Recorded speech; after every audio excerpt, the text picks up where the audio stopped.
Well, hi everyone. My name is Dr. Houman Farzin.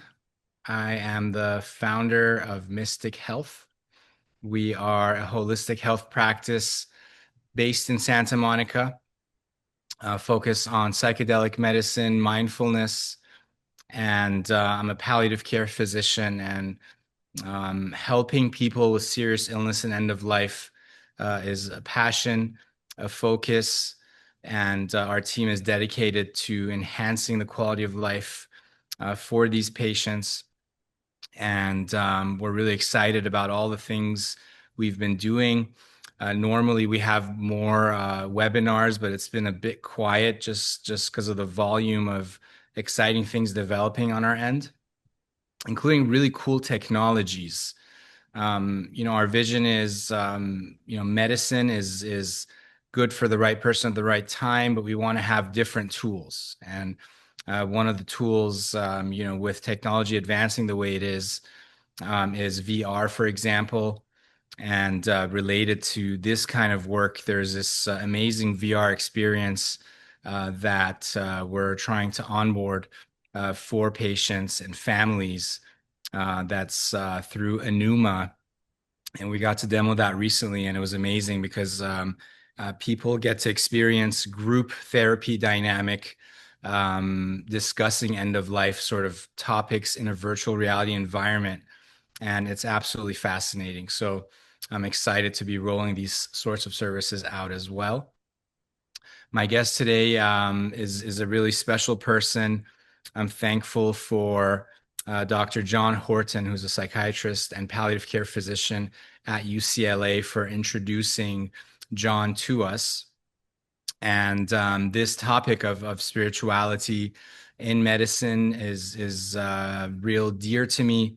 In fact, the name Mystic Health is related to the notion of that balance between ourself as an ego and that sense of oneness with all being.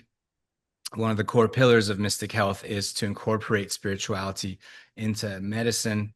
And this is probably the most important area of medicine where spirituality is required and lacking. So Michael is a board certified chaplain. He's been named the Dr. John Glaspie Chaplain in Oncology Care for the Mann UCLA Center for Integrative Oncology, a role he's filled for 16 years. In addition to oncology work, he's worked extensively in palliative care, hospice care, and acute psychiatric care. Two-time TEDx speaker, Michael speaks extensively to healthcare professionals, patients, and faith communities across the country. He weaves stories with vulnerability, insight, and humor, stories to wrap around the deeper questions of life, mortality, and meaning. He's been widely published in journals, including 2 articles in the Journal of Pastoral Care and Counseling. He's also worked as an activist educator addressing anti-LGBTQ bias in the larger community for over 30 years. Michael was recently inducted into the UCLA Semel Institute Eudaimonia Society in recognition of having lived a meaning-driven life. Earlier this year, he was recognized as a champion of care by the Cancer Support Community in Los Angeles. You can find more at his website, michaeleselun.com. His last name is pronounced just like Eselun Institute in California, which is a legendary place. And Michael, so happy to have you. Please introduce yourself and tell us a bit about your background, how you got into this, and we'll go from there. Thank you for having me, Houman. Um, that's a very big question.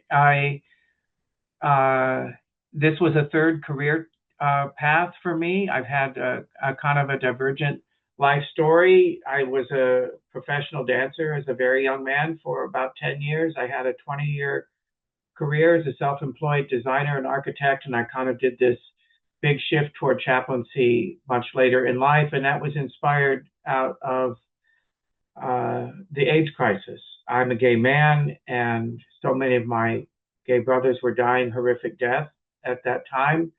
And I got involved with a volunteer AIDS hospice organization that kind of, there's lots to that story, but that pointed me in this direction of finding this place to serve for what's left of my life. I My own spiritual history is also equally circuitous. I was raised a Catholic, not for any reason other than my father was Lithuanian, my mom was Italian, and that's just what you did.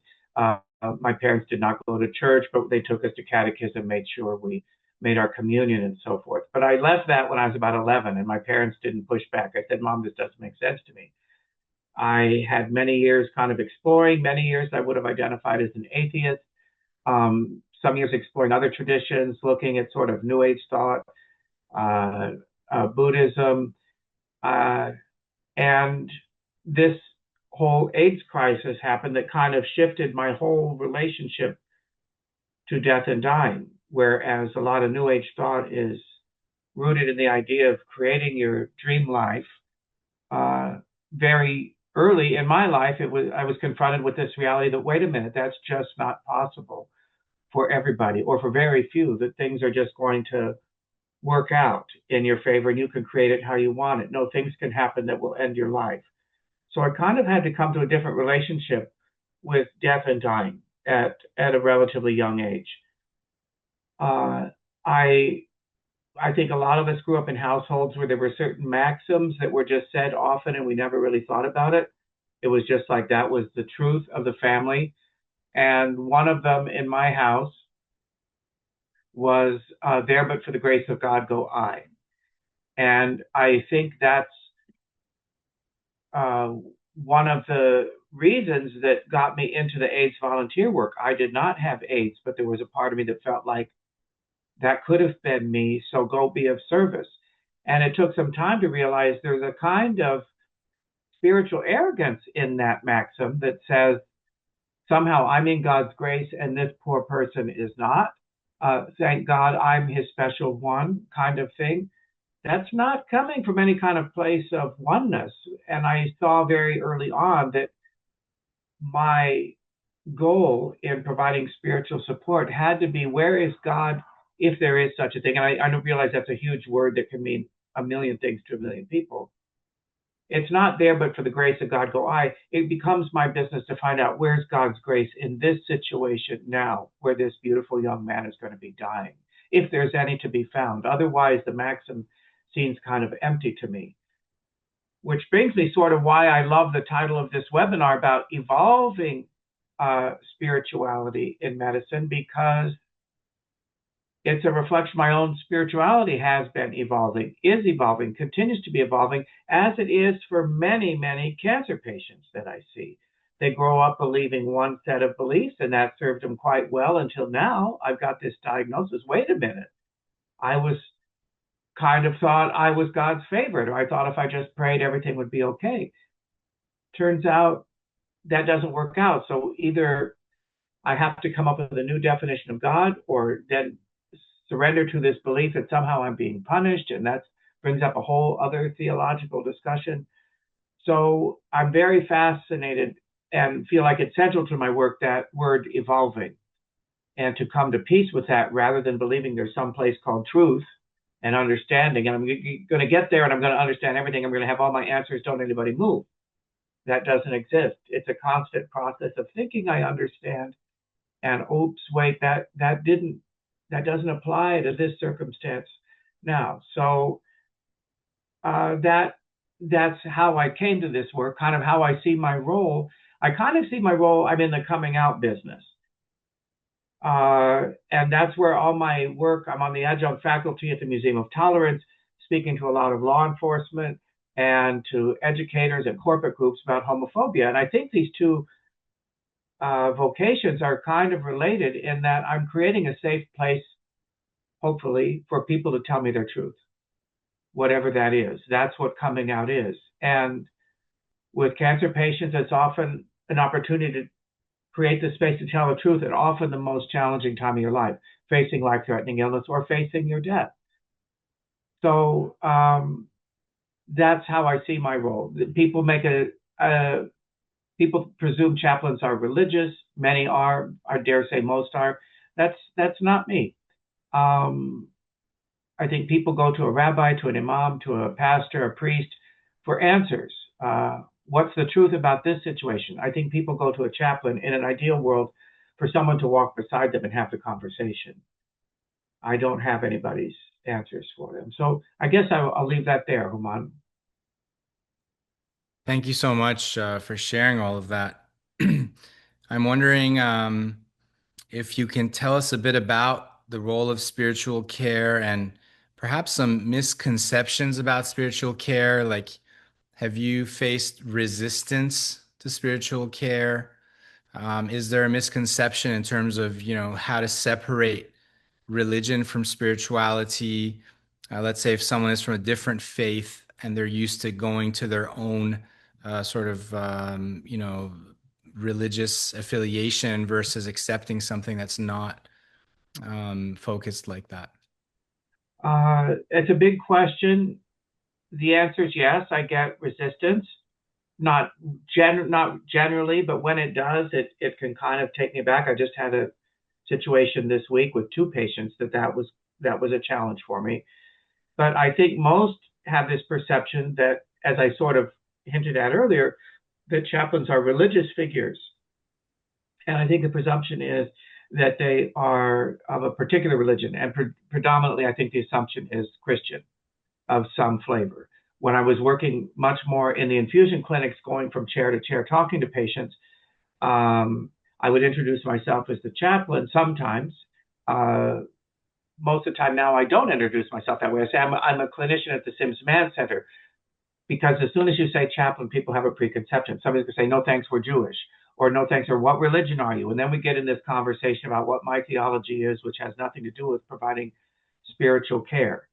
Uh, I find I have had very meaningful relationships with very religious people, even fundamentalist people of every stripe. And I've had those that will push back and kind of want a resume before they will even have a conversation with me because I'm not safe to talk to, so to speak. I don't know if that answers your question, but I think that I know you talked about the distinction between spirituality and religion. For me, the Latin root of the word spirit is spiritus, just means breath. If you inspire somebody, it means you give them breath. If somebody expires, it means breath leaves them and they die. So, in my view, spirituality is whatever breathes life into your life. What gives it meaning? What makes it worth fighting for? What makes it worth signing up for guaranteed suffering, getting chemotherapy, radiation, surgery, what have you? Because I want more of life. Why? What is that thing? That to me is your spirit. And that could be a connection to a religious tradition or practice, or it could be a game of golf. It could be your kids, your dog, something so small, music. Uh, and if you have a diagnosis of cancer, maybe the thing that used to connect you to your breath before isn't available to you anymore. I had a patient once in the infusion clinic uh, who already, if any of you have been in infusion clinics, you know there's zero privacy. And he spoke very loudly, which already made me nervous because the whole room could hear. And I introduced myself, said, "Yes, I want to talk to you. You have to know I'm an atheist, and it's okay. I just want to talk. It doesn't matter to me." He was a runner, and he was passionate about running. He had some kind of job where he was out in the field, going from job site to job site. He always had his running shoes in his truck because if he had a half hour to kill, he was going to go run. He was registered in the LA Marathon, really looking forward to that. When he spoke about running, it was as if he were describing a religious experience. Well, now with a diagnosis of colon cancer, he's not going to be running. That becomes a spiritual crisis. How is there a way? Is there a way to connect to some other aspect of life, or what's the essence of that running experience that maybe you can find in some modified form somewhere else? That is to me how I see the distinction. The Latin root of the word religion is religare. It just means to connect. So to me, the two are linked in that what is it that connects you to life? What breathes life into your life? I love that. Yeah, I was going to ask you sort of about the word spirituality, and I love that you bring that etymology into it, and breath is so fundamental. And actually, in terms of the technologies we're working with, a friend of mine is developing this technology that can help capture the breath using just let's say your cell phone or your laptop or iPad. A lot of the work we do in psychedelic therapy and psychotherapy in general has to do with the breath because the breath, as you know, regulates the nervous system. And so often when people are facing challenging experiences, the breath dysregulates, and helping them regulate the breath can smooth the experience. The other interesting piece with the breath is, as as we enter the final stages of life, the breathing pattern changes, and it's often loud. You go through this Cheyne-Stokes type breathing. And from our understanding, patients aren't actually suffering from this loudness, but the caregivers and family members are often bothered. So we often medicate patients to minimize that sound. But it's interesting that the root of the word spirituality comes from breath. Tell me This about that technology. What does the app, what does it do? You said it captures the breath. What does that mean? So, you know, the challenge is how can we tell when someone is inspiring versus expiring? And Okay. so if you have, let's say, a strap attached to your abdomen or chest that can mechanically tell when you're inspiring or expiring, then it's easy to know when someone is inspiring, expiring. But if you want to use, let's say, a microphone to detect whether someone is breathing in or breathing out, especially when they're not in a regular breathing pattern, then it becomes a huge challenge. So they're trying to solve this challenge. And when the challenge is solved, that means that various devices that we have and the technologies out there can then use this detection to know when someone is inspiring or expiring. And with that, things can be adjusted. For example, this virtual reality experience that I mentioned earlier, it has an exercise where everyone is taking a deep breath in and a deep breath out together while holding these sort of joysticks, the VR controllers, and what you see in the platform in the virtual world is light and energy. And so if the system, if the microphone and the headset can detect the actual breathing of people, then it can adjust your visual environment based on your breath. And so you can essentially coach people on breathing based on visual cues. But that's currently very difficult to do. And the pulse oximeters that detect the degree of oxygen saturation, they have a formula where they can calculate your respiratory rate, but it's not real time. It's basically calculated based on certain data related to blood flow and such. So that's the idea. The idea is, once we can easily detect, someone's breathing pattern, then we can incorporate that into various tools. For example, people with anxiety and panic attacks, you have a lot of apps that try to coach you to like inhale, hold, exhale. But that's we don't have the technology that can easily detect that at this point. Thank you. Sounds Um, fascinating. yeah, it's very interesting stuff. And what I was going to say is that this concept of mystic health is that idea of sort of balance between our full ego state as a construct that defines our separation from everything else versus a transcendent state where we feel one with all being. And so that balance is mystic health, and that balance is individualized, such that if a young person, let's say, has a career ahead of them, they have a family to take care of, and I think contributing to society is a core sort of necessity for well-being. Then you need your ego. The ego is there for a reason. It's evolved for a reason. And basically, that changes as our life is coming to an end. So if we're thinking of someone who's entering the final stages of life, then perhaps feeling more one with the universe and trying to get away from that ego identification could be healthier. And I think that's where that spiritual dimension becomes more and more important. And so, yeah, I'm wondering, what your experience is with sort of spirituality at the end of life. Have you, for example, noticed if people that are more spiritual, quote unquote, are suffering less or even more religious? I can't. The definitions are so ambiguous to my through my lens of what a spiritual person is or what a non-spiritual person is. I I can't say that if you believe this, you're going to suffer less. I see people that are agnostic or atheist claim that, oh, I wish I did have faith. It would make this so much easier. Uh, and I'm quick to always remind them that, I see people who have very strong faith who, when it comes right down to it, God let them down. I was so certain the Lord was going to save me from this cancer, and guess what? It didn't. So that's a whole other kind of spiritual crisis while the person is craving that kind of certainty. I so it cuts both ways.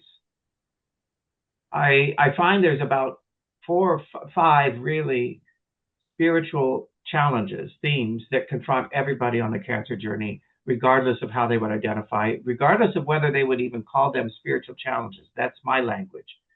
But one is coming to peace with uncertainty. We like to know what we're doing next Tuesday. We like to know if this drug is going to work. We like to know that if I eat less, I'm going to lose 5 pounds. Whatever the thing is, which is related to another theme of coming to peace with powerlessness. I can control outcomes if I do it the right way, particularly in American culture. If we get enough education, we get enough insurance, we have a Ring camera, eat enough kale, exercise, we're going to be safe and cancer free. You can do all of that, wear your seatbelt, and still get a stage 4 cancer diagnosis. So how do we come to peace with uncertainty, with powerlessness? Another one is coming to peace with injustice. I think we all live our lives, cancer, no cancer, straddling this tension between the idea that life is not fair, but it should be. In my house growing up, if I complained to my mom, how come my brother got something I didn't get? She would always say, nobody said life's fair. So you kind of grow up with this worldview that it's not a fair universe. But then you go to school and the teacher says, raise your hand before you talk, wait in line, give somebody else a chance to play with the ball. Well, why?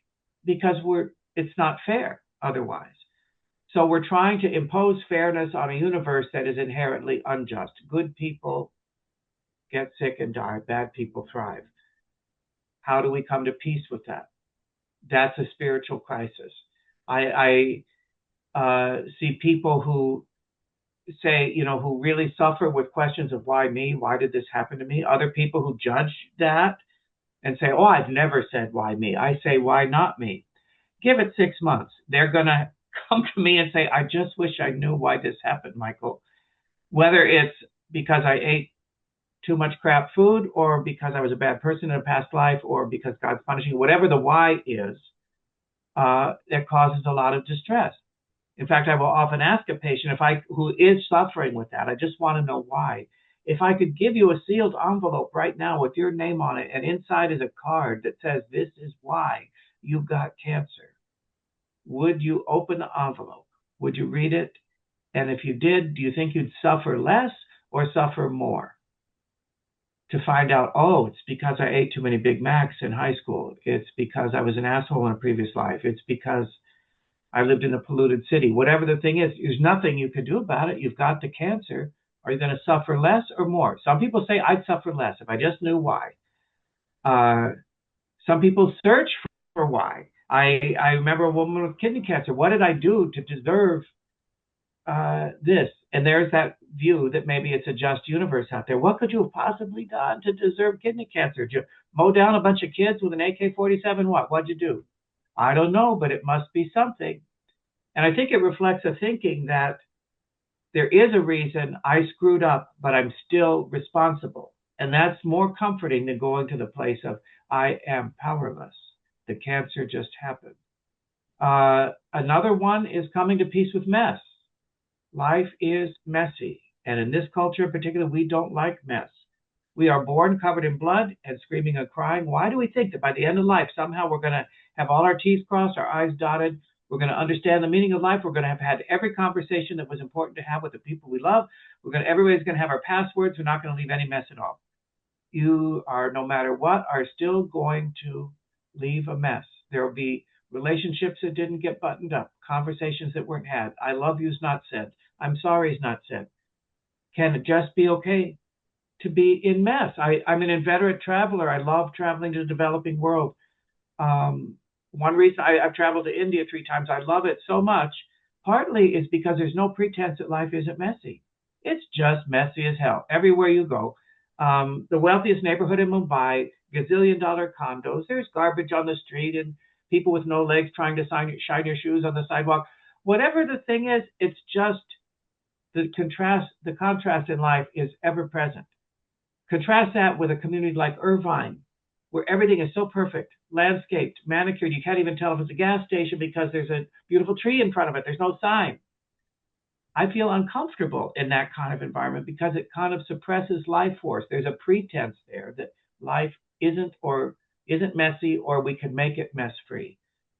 And the last piece of those 5, I think, is an identity crisis. You talk about the ego sort of dying away into this awareness of oneness.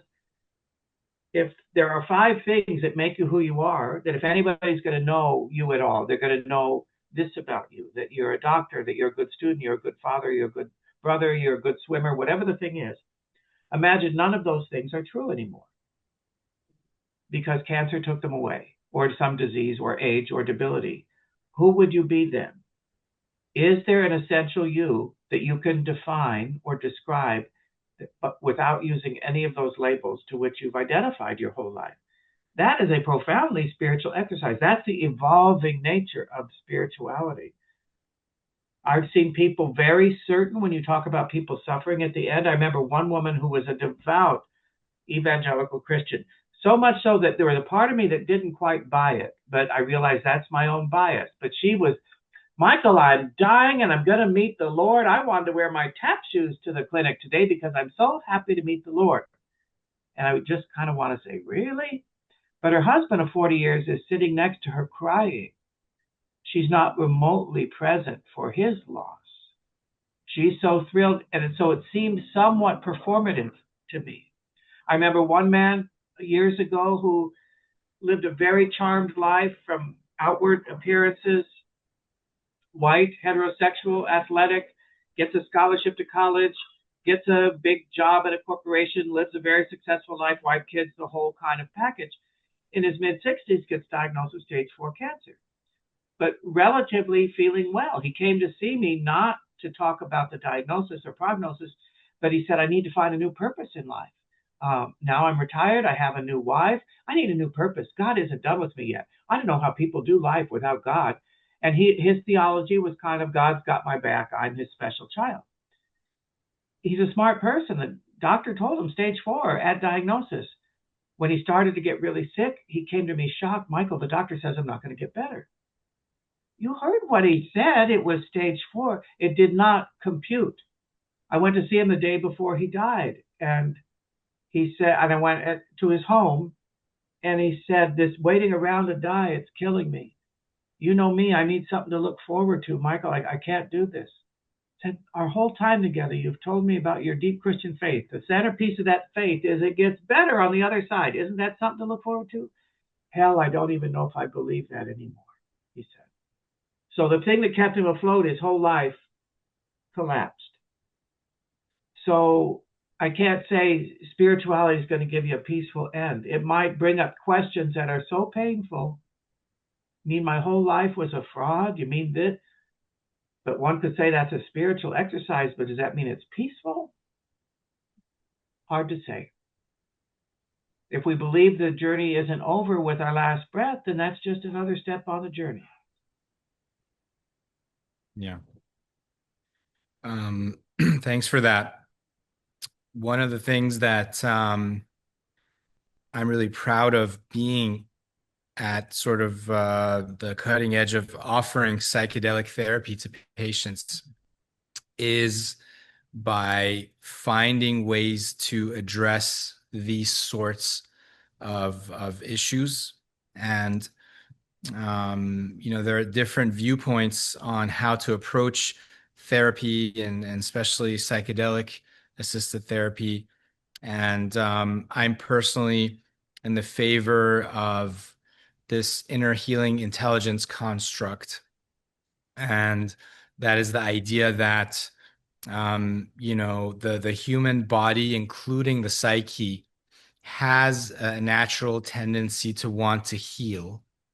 And, we trust that capacity and try to facilitate an environment so that what needs to unfold unfolds. And so, we often have patients in these situations with the same sorts of questions. And it's wonderful to be a part of these experiences. And so, for example, someone who has or is suffering because of this relationship they've had with a loved one. An example that comes to mind is a patient that had a lot of conflict with her son, and she also had conflict with her parents. And in the psychedelic state, if especially if one is able to tap into sort of a mystical type state, then everything tends to make sense. Then she realizes that the suffering that came from the maladaptive relationship with the parent was meant to be for her to learn certain things, and the suffering that her son endured because of their relationship was Mm. meant to teach her son something. And so meaning making really is a big part of the work. And I'm wondering, I often find it challenging not having psychedelic therapy, or if someone's not open to it, or doesn't really meet the inclusion criteria for it, because it's not for everyone. I'm wondering what sorts of tools you have that you can use to help people in these sorts of situations.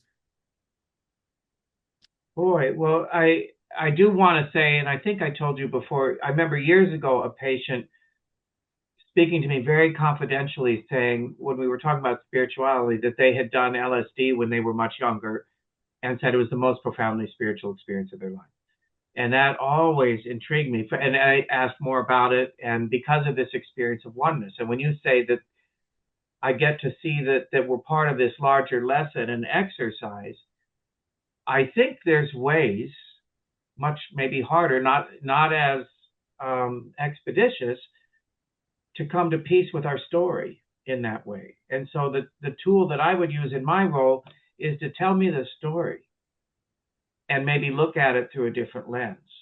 The son that you can't get along with, the spouse that I'm going to die and she still doesn't get it. As you were talking, and maybe it's relevant, maybe it's not. One of my favorite movies of all time, I think it was 1986, The Trip to Bountiful with Geraldine Page. It takes place in 1940s in Texas.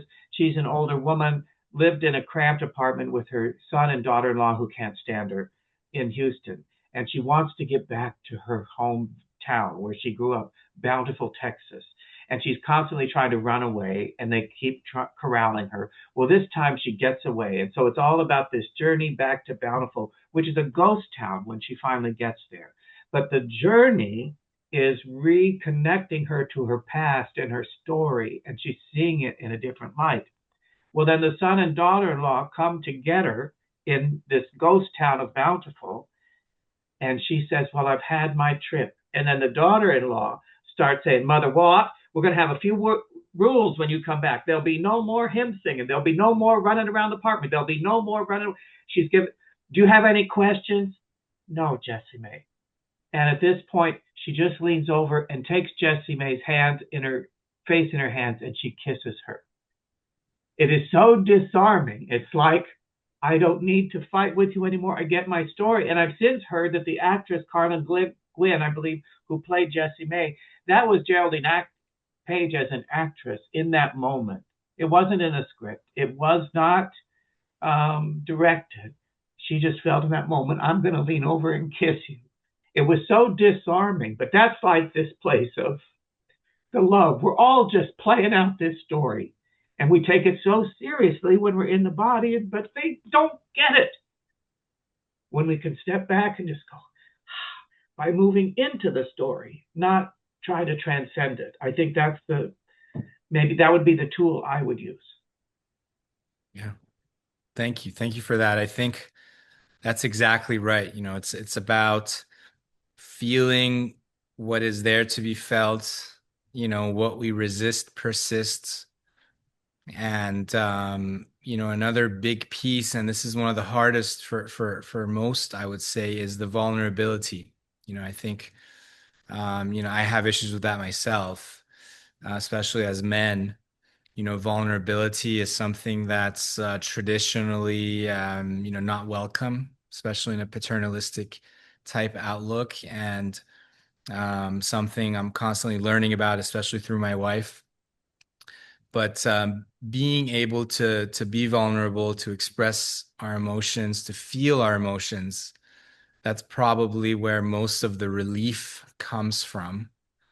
And, a lot of times what happens when we use psychedelic medicines to lower the defenses is this bottled up sort of catharsis of bottled up emotions and just expressing that.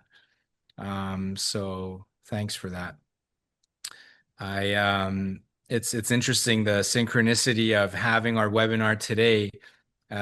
We actually went and saw Eckhart Tolle last night Hmm. live, and he's someone that I was introduced to relatively earlier in my path, in my spiritual path, initially with the Power of Now, and I think he's someone who's been a sort of gateway person to get a lot of people into spirituality, and it was fascinating to hear him speak, and a lot of wisdom in what he was saying. A couple of things that stand out. One of them was about the cross. He was talking about the cross, how the cross has been a symbol way before Christianity. And on the cross, you have two planes. You have the horizontal plane, Mm-hmm. and that is the plane of humanity, let's say, of future, of past. This is where our life takes place, and we interact with our environment. And then you have the vertical plane, and the vertical plane is the being. So you can be a human, but what's key is the being in the now, being in the present. That's where the essence of life is. Perhaps that's where God is, however you want to define it. And so being at that intersection of the humanity and the being is where the cross sort of meets. And that's where probably the suffering is least, because in today's world especially, we're either sort of depressed about the past or worried about the future. And so helping people, and mindfulness is a big part of that, being in this moment to moment awareness with ideally a non-judgmental lens. If we can help people, and of course ourselves, be in that state, we can hopefully minimize suffering. And actually he started his talk by the importance of suffering, of how the only way to sort of learn to grow is through suffering. He was saying, one word he uses, one phrase was that you need a nightmare. It's typically a nightmare that wakes you up from sleep. A pleasant dream usually doesn't. But just the idea that suffering is part of our growth, it's part of our existence in this realm, and how That idea of us, if we look at the ocean, we have these ripples and waves, and our experience in this life is kind of like consciousness experiencing itself, that ultimately we're from that one source. So it's really nice to have this conversation to integrate and digest the talk with him last night. You bring up a couple points that are very central to my own personal faith and relationship to my work. One is vulnerability, and the other is this idea of the two planes.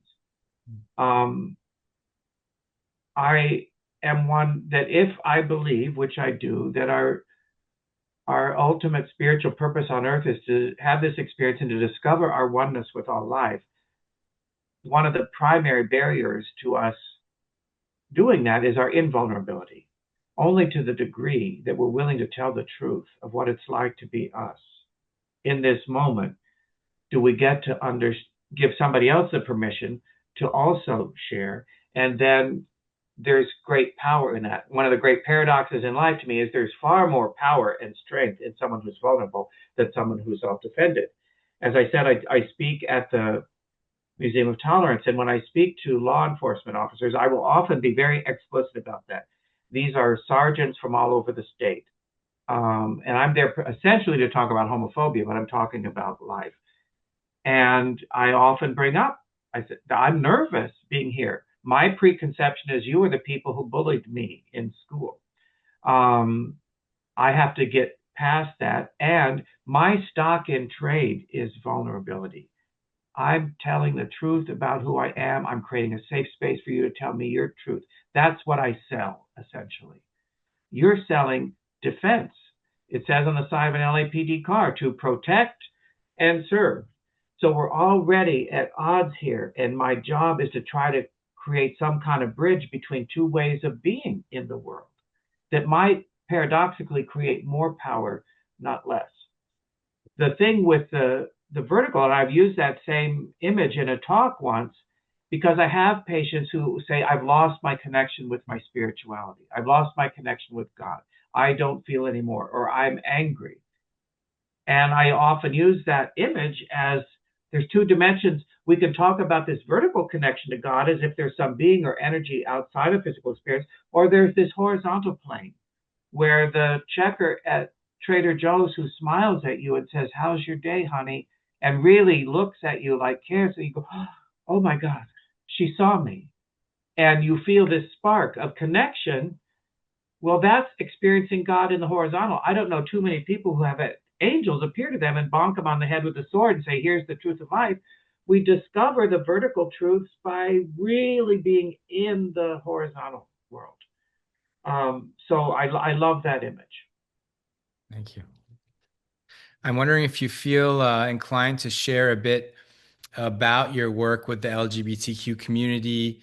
Perhaps are there unique challenges that you see in that patient population, or anything else related to that topic that you'd like to share? In my role as a chaplain with gay people, not in my role as an advocate and educator. Is that what you're asking? Both. Um, I have not come up against challenges administering to queer folks in the cancer world. Quite the opposite. I'm somebody who can meet them at maybe a deeper level than a non-queer person could. Where it becomes more challenging and is dealing with somebody who's openly homophobic, who maybe does not know I'm gay. And what my job is to come close to them and they're suffering, and a part of me wants to say, oh, look at the time. Sorry about your cancer. I got to go. But I have to stay put and have this conversation. I have fewer of those, far fewer of those these days. I think the culture has changed, but also the sheer fact of being able to be legally married. I've been with Scott for 47 years. Earlier on, before we had legal marriage, I remember a situation where I was working in the hospital. A woman who had a terrible cancer diagnosis.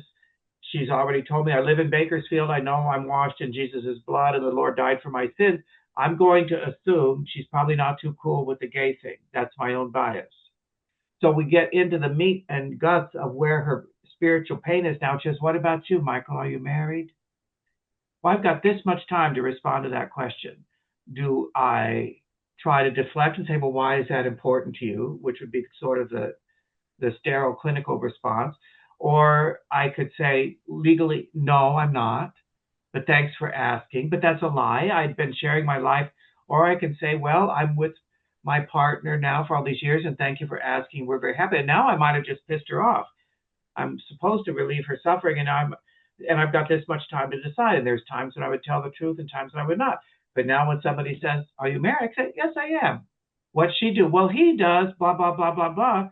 Now the discomfort is in their plate. They, I don't have to do this dance of, do I tell them, not tell them? In terms of my work, like at the museum, it has very much evolved over the years. I had a nonprofit for 25 years, of which I was a co-founder and director, where we had hundreds of volunteer speakers. We went and spoke in schools and colleges about homophobia. That started in the 90s, early 90s.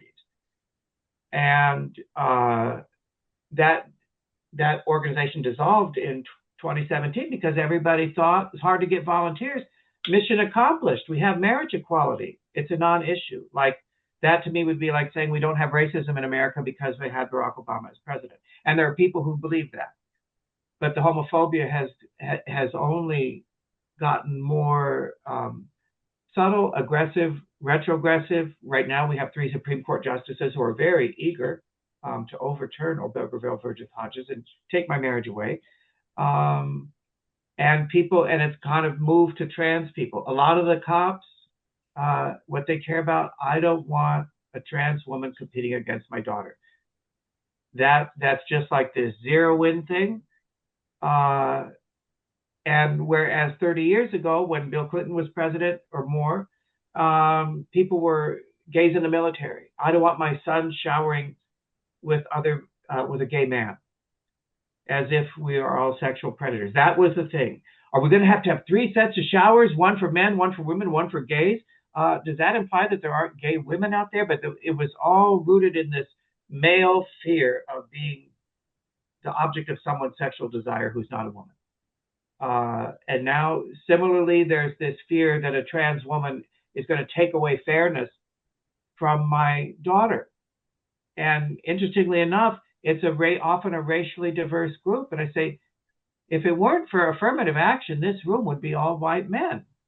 Now, you might all think you deserve this, but somebody didn't get a spot in the academy and blames you for your ethnicity for denying them their dream. I heard that anger plenty. You can't be a firefighter because a person of color got the job. Well, then the culture sort of changed. And unless do we have a larger commitment to being an inclusive culture? Clearly now in this environment, the answer to that is no. My own spiritual answer, yes, my commitment is to an inclusive environment where everybody's got a right to be who they are and live a fulfilled life. And if that means somebody who had privilege has to step back or try something else, then that's the price we pay for an inclusive world. So that's kind of my view on that. But still today, people, I remember I spoke to a group, Lawrence Livermore is a big weapons contractor up in the East Bay. And I had done for 20 years many, many engagements for their employees. They employ thousands. Now that's dried up because of the current administration saying DEI is somehow now illegal and sinful. But not long ago, it was a small group of executives. And one gentleman said to me, I think you're a greater threat to the fabric of American life than terrorism. And a part of me wants to say, you don't fucking believe that, do you? But I can't. I have to come closer with curiosity. Wow, such a strong statement. How did you come to believe that? Not only does he feel safe to say it in front of me, he's safe to say it in front of his colleagues, who may be his next boss, his next direct report. He doesn't know if they have queer folks in their family, but safe. So this is out there. Anybody who thinks homophobia is not out there. When I speak to students at UCLA, there's a professor who has me every year. Every year I get a little more nervous because I've grown a year older and the students are the same age. So I think, what are they going to relate to this old fart now? Now I'm an old man. How are they? And they're all sitting behind their laptops. And I say, close your laptops. You don't need them. Please put your phones away. I think, are they going to relate to anything I say? And still today in 2025, there's going to be a line of students waiting to talk to me after the lecture with tears in their eyes. My dad, this, my mom, that, my sister isn't okay, and blah, blah, blah. At UCLA, Los Angeles, homophobia is very much alive, just as is racism and sexism and all Thanks for sharing that. Um, yeah, I think the qualities that you described are very important. I'm involved in training healthcare professionals to do psychedelic therapy, and part of the practice is learning to be in that mindful state with the patient going through these heightened states of consciousness and trying to maintain this unconditionally positive regard is extremely key. So, being able to stay non-judgmental when you're being judged, I think that's the art.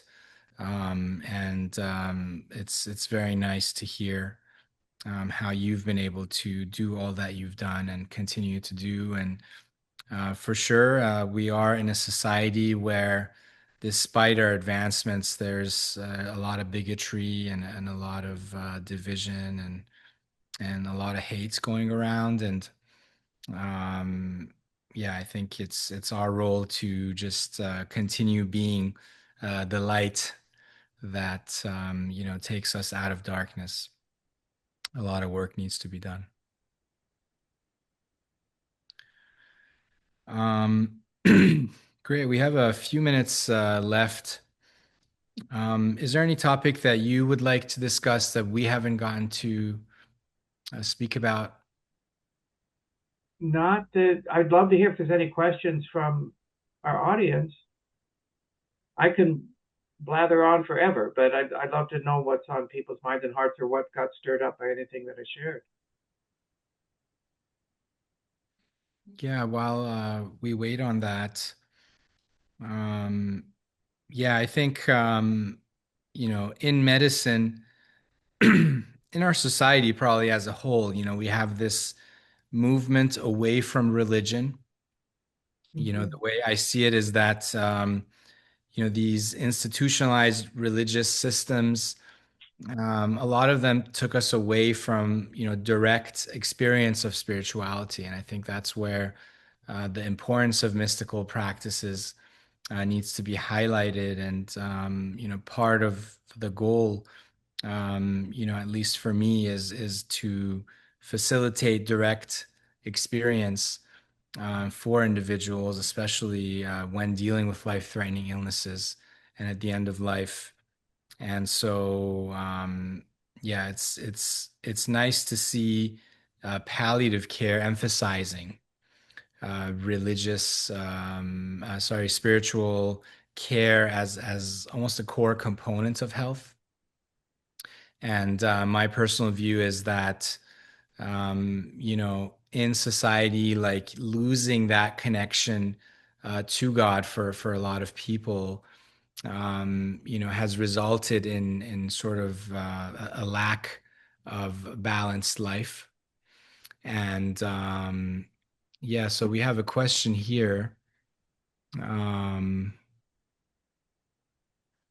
so, Michael, thank you for speaking today. Your story and perspective are truly inspiring. And I agree with you that the spiritual assessment and care should play a larger role in modern healthcare. While it's important in oncology and end of life care, I'm curious how you think we can better integrate spiritual health into the care of patients with chronic disease or chronic pain.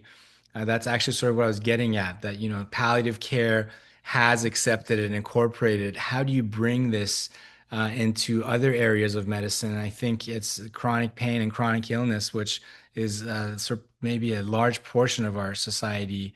How can we expand access to that patient population? Boy, that's a question that's too big for me above my pay grade because that's an institutional question. Who's going to pay for it? How is it going to be delivered? I can't begin to answer that. The Sims-Mann Center fulfills a need in that we provide psychosocial support to people in the outpatient environment. We don't go see people in the hospital unless they were our existing patients who went in the hospital. Hospitals have their own social workers, chaplains, and so forth. But once a patient's discharged, that access ends. We are there when 90% of cancer care is provided in the outpatient setting, but we're kind of unique. Most institutions do not have outpatient psychosocial support. So we don't even have it in the cancer world, let alone in the chronic pain world. I think in kind of wrapping this up, I'd like to just put out there where we started with this notion of evolving. If I'm living with chronic anything or possibly end of life stuff, this doesn't fit with my life story or how I thought it was going to go, how I wanted it to go, or how I needed it to go. I might have to redefine everything that I thought life was about right now if I'm living with chronic pain. My husband's living with Parkinson's disease for 9 years. This isn't the life I anticipated for neither of us that we wanted.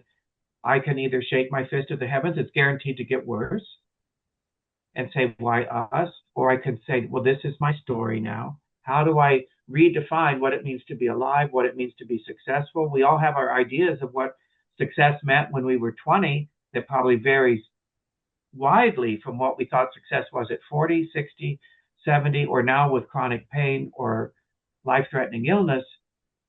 The good news is that's a creative choice to say, this is what life is about now. If we buy the culture's perspective that it's about living a long life, making enough money, having your kids go to good schools, good insurance, you have a spouse, you're going to go travel, and if that picture doesn't play out, then are you a failure? Or do I get to say, you know what, that was an empty goal. That isn't how I see it now.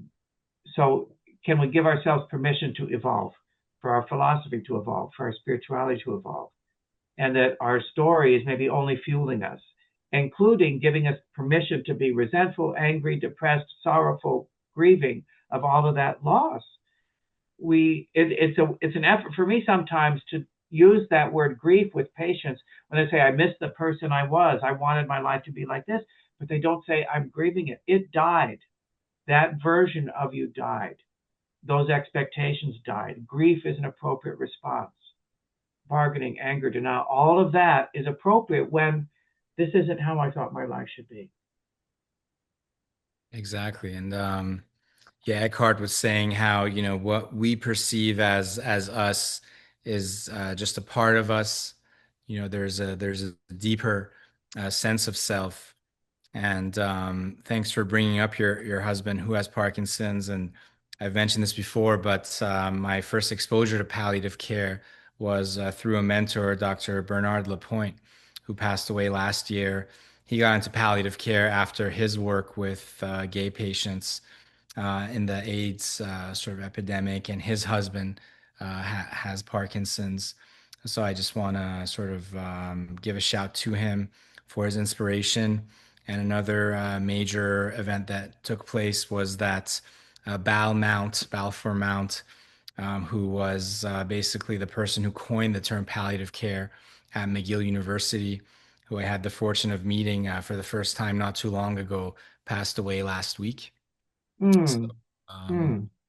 yeah, we haven't achieved immortality yet. So one day, we all have to face it, and so that is part of our goal is to encourage people to do the work while we have the opportunity to do so. And thank you for your work, Michael. And thanks Thank for you. us on Saturday. Thanks to everyone who's watching. And we'll put this up on our YouTube channel and link to our website, mystic.health. And hope everyone enjoys their weekend. And yeah, see you soon. Thank you so much. Thank you, Michael. Be well. Cheers. Bye, everyone.